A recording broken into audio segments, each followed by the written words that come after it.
नमस्कार, हमारे चैनल में आपका स्वागत है। मैं हूं रामचंद्र मौर्य।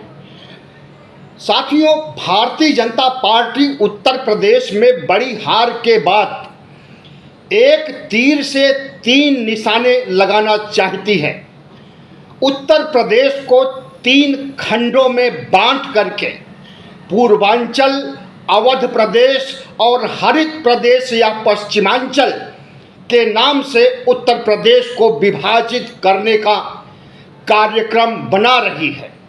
भारतीय जनता पार्टी 2024 लोकसभा चुनाव उत्तर प्रदेश में बुरी तरह से हार गई है और इस हार को पचा नहीं पा रही है। इस हार को अगले चुनाव 2027 के चुनाव, विधानसभा चुनाव में और 2029 के लोकसभा चुनाव में फिर से न हार दर्ज हो, इसलिए एक बड़ा परिवर्तन करना चाहती है भारतीय जनता पार्टी उत्तर प्रदेश में। और उसके इस बड़े परिवर्तन से अखिलेश की राजनीति प्रभावित होगी, राहुल गांधी की राजनीति प्रभावित होगी और सबसे बड़ी बात, योगी को भी निपटाने का काम करना चाहते हैं मोदी और शाह। उत्तर प्रदेश में राहुल गांधी की लोकप्रियता बहुत तेजी से बढ़ रही है। कांग्रेस का वोट प्रतिशत 7% हो गया है, जो पहले 2.3% था। और चमत्कारिक परिवर्तन यह कि उसे 6 सीटें भी लोकसभा की मिल गई 2024 के लोकसभा चुनाव में। इसी तरह से अखिलेश यादव का वोट प्रतिशत और सीट प्रतिशत चमत्कारिक रूप से बढ़ गया और कांग्रेस पार्टी और समाजवादी पार्टी मिलकर के कुल 43 सीटों पर जीत दर्ज करती हैं और भारतीय जनता पार्टी को मिलती है 33 सीट, अपना दल को 1 सीट और राष्ट्रीय लोकदल को 2 सीट। अगर एनडीए को देखा जाए तो भारतीय जनता पार्टी, अपना दल और राष्ट्रीय लोकदल को मिला करके सिर्फ 36 सीटें होती हैं, जो कि अकेले समाजवादी पार्टी से 1 सीट कम। इस तरह से इंडिया गठबंधन ने एनडीए गठबंधन को 7 सीटों से पटकनी दिया है और नरेंद्र मोदी और अमित शाह इस हार से उबर नहीं पा रहे हैं। रातों रात उन्होंने बैठक बुलाई और केशव मौर्य को लखनऊ से बुलाया गया और 1 हफ्ते से केशव मौर्य उत्तर प्रदेश के बंटवारे पर काम कर रहे हैं।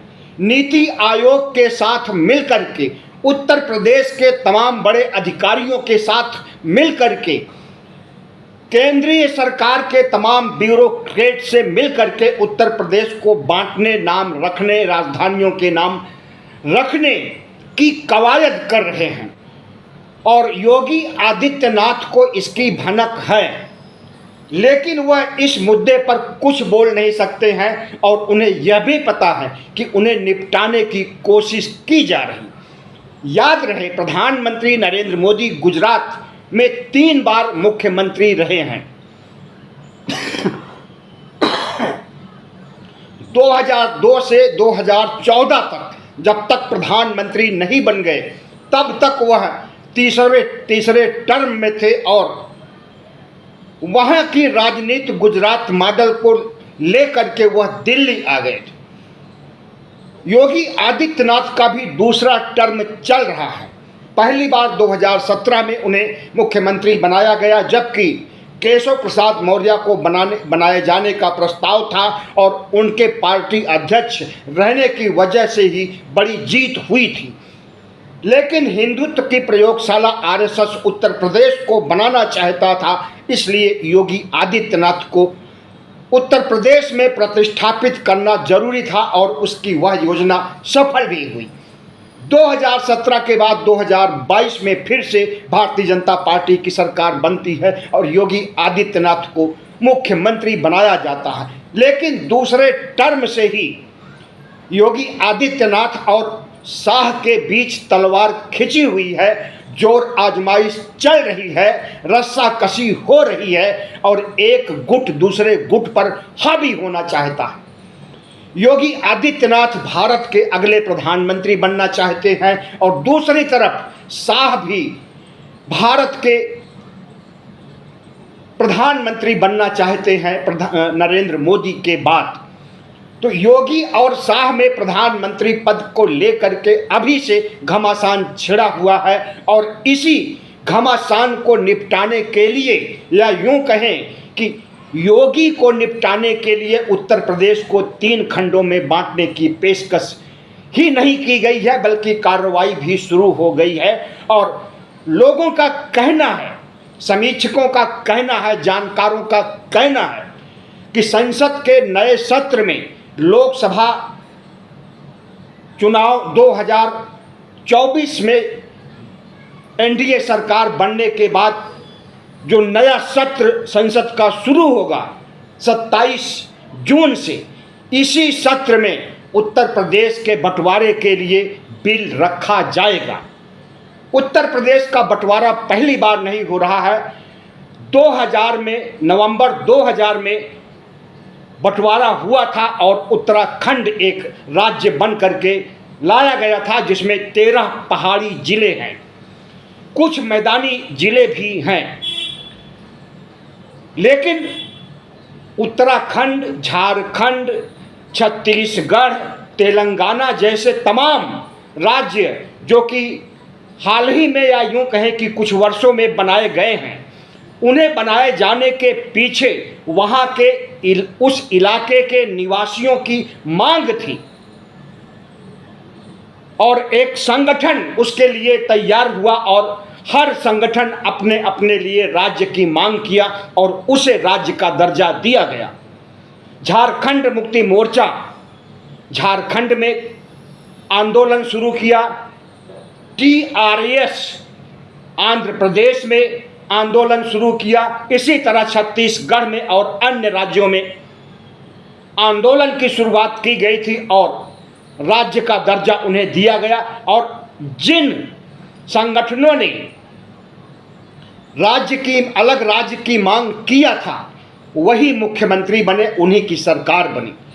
लेकिन उत्तर प्रदेश को 3 खंडों में बांटने की जो हिमायत की जा रही है, इसमें जनता की ओर से या किसी संगठन की ओर से कोई मांग नहीं है। बहुत समय पहले जब चौधरी अजीत सिंह जिंदा थे, उन्होंने हरित प्रदेश की मांग किया था। इसी तरह से बुंदेलखंड को भी अलग करने की मांग हुई थी, लेकिन वह मांगे मानी नहीं गई थी।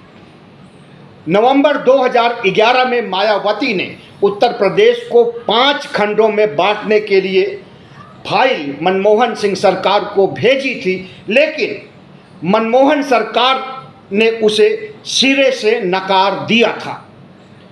प्रधानमंत्री नरेंद्र मोदी आज भी इतना शक्तिशाली हैं, शाह के साथ मिलकर के वे किसी भी राज्य को बांट सकते हैं, चाहे उस राज्य की मर्जी हो या न हो। सियासत के आधार पर, चुनाव जीतने के आधार पर, वोट बैंक के आधार पर प्रधानमंत्री नरेंद्र मोदी उत्तर प्रदेश का बंटवारा कर रहे हैं। यहाँ पर जनता की मांग नहीं है, यहाँ पर गरीबी, भुखमरी और मुफलिसी नहीं है, यहाँ पर शुद्ध और शुद्ध राजनीति है। प्रधानमंत्री नरेंद्र मोदी ने कोशिश किया कि उत्तर प्रदेश को हिंदुत्व की प्रयोगशाला बना करके गुजरात की तरह, मध्य प्रदेश की तरह, छत्तीसगढ़ की तरह लंबे समय तक राज किया जा सकता है। और जब 2017 में भारतीय जनता पार्टी की सरकार बनती है, योगी आदित्यनाथ मुख्यमंत्री बनाए जाते हैं, तभी से आरएसएस उत्तर प्रदेश को हिंदुत्व की प्रयोगशाला बनाने का काम शुरू कर दिया था। और चूंकि अयोध्या उत्तर प्रदेश में आता है, इसलिए राम के बहाने, कृष्ण के बहाने, शिव के बहाने पूरे प्रदेश को राममय, शिवमय, कृष्णमय करके हिंदुत्व की प्रयोगशाला बनाने की कोशिश किया और वह कोशिश कामयाब भी हो गई थी। लेकिन जनवरी 2024 में जब प्राण प्रतिष्ठा और मंदिर उद्घाटन का काम हुआ तो भारतीय जनता पार्टी को लगा कि उत्तर प्रदेश पूरी तरह से राम, कृष्ण और शिव के दायरे में आ गया है और अब हमारी पार्टी यहाँ अजेय हो गई है। उस समय जैसा माहौल बना था कि जो राम को लाए हैं हम उन्हीं को लाएंगे, जैसे नारे लगाए गए थे, एक क्षण के लिए लगा था कि उत्तर प्रदेश तो गया बीजेपी के साथ। 2014 और 2019 से ज़्यादा सीटें उसकी आने वाली हैं 2024 में।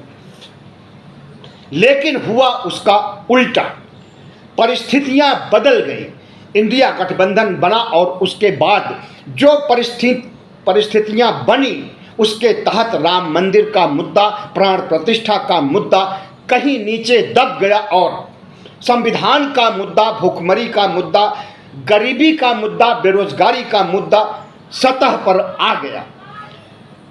और इसी मुद्दे ने उत्तर प्रदेश में करारी शिकस्त दिया भारतीय जनता पार्टी को। भारतीय जनता पार्टी इस शिकस्त को भूल नहीं पा रही है और प्रधानमंत्री नरेंद्र मोदी और शाह ने जो योजना बनाई है, किसी से राय मशविरा नहीं लिया गया, अखिलेश से भी राय मशविरा नहीं लिया गया, मायावती से भी कोई सलाह नहीं ली गई। प्रधानमंत्री जो भी बड़ा काम करते हैं अकेले करते हैं, उसमें विपक्ष के नेता को या इंडिया गठबंधन के नेता को शरीक नहीं करते हैं। तो उत्तर प्रदेश को 3 खंडों में बांटने का निर्णय भी सिर्फ और सिर्फ मोदी और शाह का है। इसमें कितना कामयाब होंगे, भारतीय जनता पार्टी की डूबती नैया को बचा पाएंगे, हमें तो ऐसा नहीं लगता है।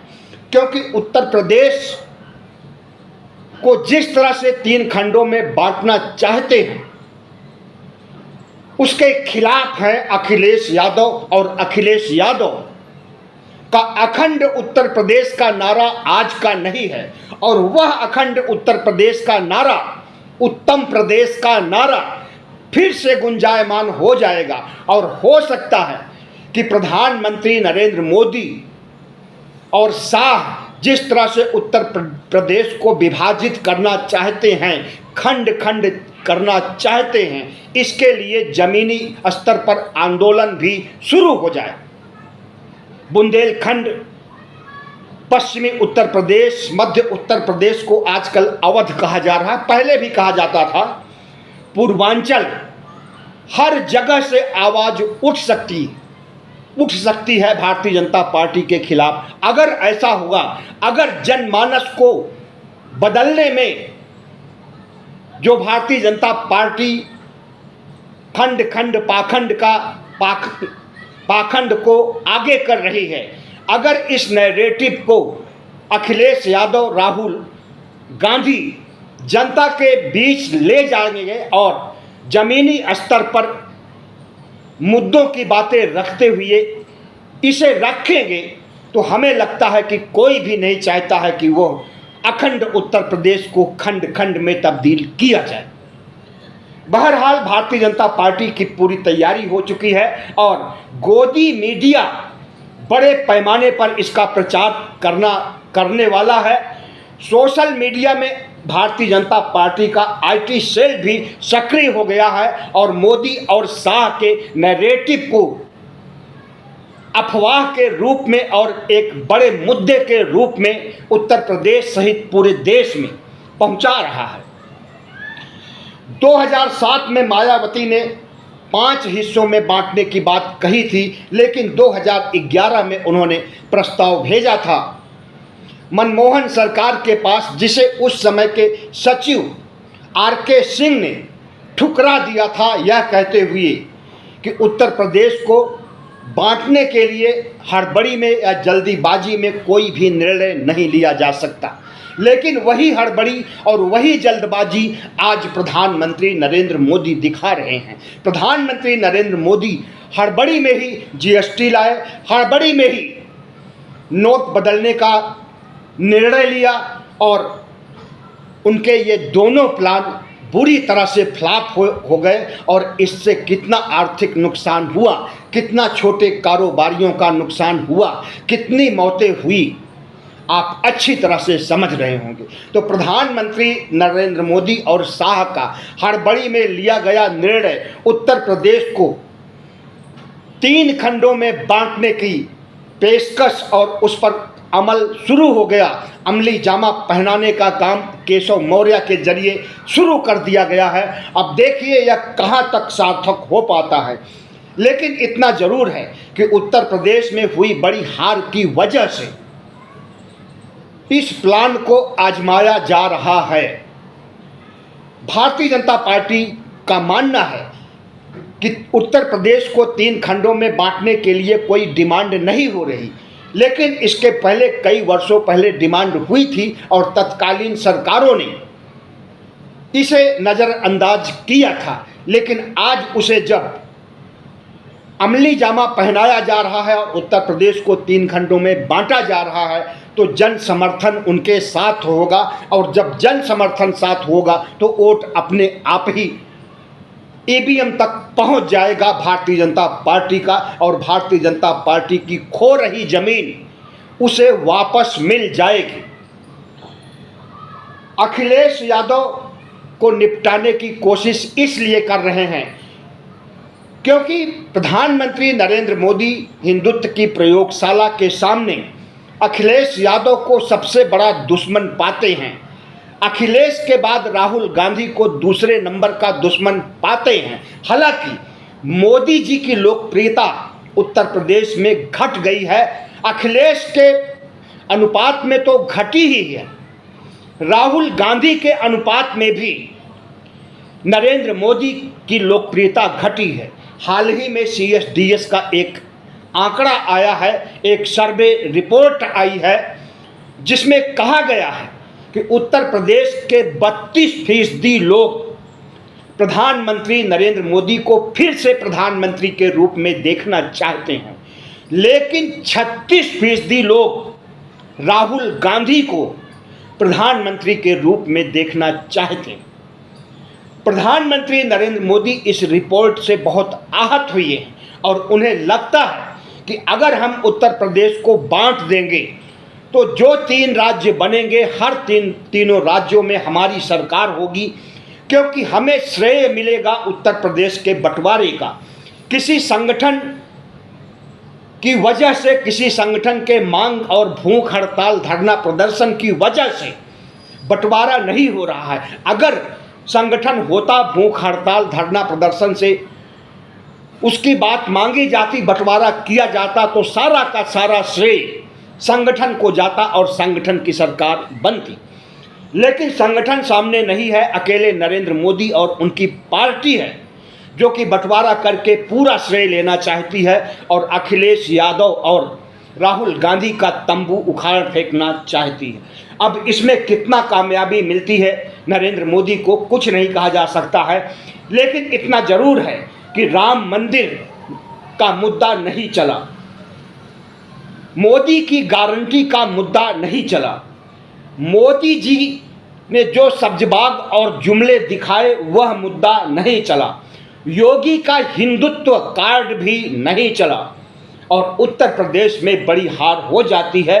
और इसी हार से निपटने के लिए 2 लड़कों को निशाना बनाने के लिए, योगी आदित्यनाथ को निशाना बनाने के लिए अगर संसद में बिल लाया जा रहा है उत्तर प्रदेश के बंटवारे का, तो इसका सबसे बड़ा विरोधी तो योगी आदित्यनाथ ही होंगे, लेकिन खुले रूप से वह सामने नहीं आएंगे। हमें लगता है कि इसके विरोध के काम में आरएसएस को लगा दिया जाएगा, क्योंकि आरएसएस योगी के साथ है। और जिस तरह से आरएसएस और भारतीय जनता पार्टी में जंग छिड़ा हुआ है, जुबानी जंग तेजी से चल रहा है, और आरएसएस बीजेपी को और बीजेपी आरएसएस को पछाड़ने की कोशिश कर रही है। आरएसएस चाहता है कि उसकी पसंद का भारतीय जनता पार्टी का नया अध्यक्ष बने। इसी 30 जून को जेपी नड्डा अध्यक्ष पद से रिटायर्ड हो रहे हैं और मंत्री तो बन ही चुके हैं केंद्र में। इस सीट को भरने के लिए आरएसएस लॉबी चाहती है कि आरएसएस का व्यक्ति भारतीय जनता पार्टी पर कब्जा करे और अध्यक्ष बन जाए। अगर भारतीय जनता पार्टी का आरएसएस का समर्थित खेमा सफल हो जाता है भारतीय जनता पार्टी का अध्यक्ष बनने में, तो निश्चित रूप से आरएसएस के हाथ में रिमोट आ जाएगा भारतीय जनता पार्टी को चलाने का। और जब आरएसएस के हाथ में रिमोट आएगा तो सबसे पहले मोदी और शाह को किनारे करने या गुजरात भेजने की कवायद की जाएगी और संघ के किसी खास सांसद को, जो कि जीत करके आया है, प्रधानमंत्री बनाने की कोशिश की जाएगी। आज संघ भी नाराज है और एनडीए के घटक दल भी नाराज चल रहे हैं। नायडू और प्रधानमंत्री नरेंद्र मोदी में संवादहीनता बनी हुई है। नीतीश भी बहुत नज़दीक नहीं रह गए हैं अब भारतीय जनता पार्टी के। वे फिर से पलटी मार सकते हैं और इंडिया गठबंधन की ओर रुख कर सकते हैं। नायडू भी इंडिया गठबंधन से और खास करके स्टालिन से, जो गुजरात के मुख्यमंत्री हैं, जुड़े हुए हैं और स्टालिन पल पल की खबरें मल्लिकार्जुन तक पहुंचा रहे हैं। और इन खबरों से यही लग रहा है कि नायडू इंतजार कर रहे हैं कि भारतीय जनता पार्टी अगर उनकी मांगों को नहीं मानती है तो एक ऐसा पल आएगा जब भारतीय जनता पार्टी कमज़ोर होगी और उसी समय समर्थन वापस ले लिया जाएगा। वह पल कब आएगा? हरियाणा का चुनाव होने वाला है, हरियाणा विधानसभा का चुनाव इसी साल होने वाला है, नवंबर दिसंबर तक। झारखंड का भी चुनाव होने वाला है, महाराष्ट्र का भी चुनाव होने वाला है इसी 2024 के अंत तक। अगर इन 3 राज्यों में भारतीय जनता पार्टी बुरी तरह से हार जाएगी और हारने के चांसेस भी हैं। झारखंड में जब से शिबू सोरेन के बेटे हेमंत सोरेन को जेल में ठूंसा गया है, वहां पर भारतीय जनता पार्टी को लोकसभा चुनाव में बड़ी हार तो नहीं हुई है, लेकिन कुछ सीटें और कुछ वोट प्रतिशत गंवाना पड़ा है। और विधानसभा चुनाव के समय फिर से झारखंड मुक्ति मोर्चा की सरकार बनने की पूरी उम्मीद है। और महाराष्ट्र में तो जो रायता फैला रखा है नरेंद्र मोदी ने, और बड़ी हार का सामना करना पड़ा है। और जिस ढंग से उद्धव ठाकरे, कांग्रेस और एनसीपी